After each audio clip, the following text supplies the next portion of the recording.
અંધકારમાંથી પ્રકાશમાં લઈ જાય એ ગુરુ. આ દેહ કોઈનો ગુરુ નથી, આ દેહ કોઈનો શિષ્ય નથી. ગુરુ શિષ્યનો આ જગતમાં ક્યારેય મૃત્યુ નથી, જે અજર અમર અવિનાશી છે. તો આપણે આમાં ગુરુ કોને માનીએ, શિષ્ય કોણ?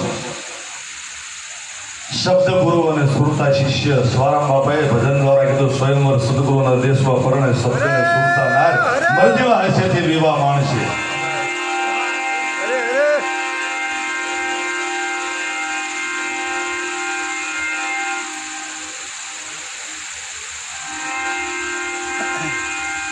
વિયા જાય પછી પાછળથી રોકકળ કરીએ. હે શા માટે? તો કે હું લૂંટાઈ ગયો, મારું હતું એ વીવી ગયું, તું તારો નથી. ભલામણા વિચાર તો કર, પછી તો નિજ સ્વરૂપના દર્શન કર, વસ્તુ પોતે પોતાનામાં નિરે.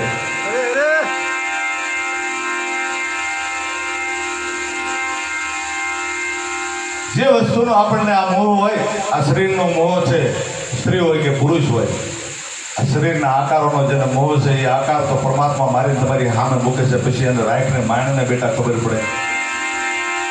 તો કે ના, કેમ? તો કે એમાંથી ચેતન હતો એ નીકળી ગયો, હવે એને ન રખાય. એ ચેતનની તને ઓળખાણ નહોતી ને એની ઓળખાણ હોત તો તારી આ દિશા ન હોય.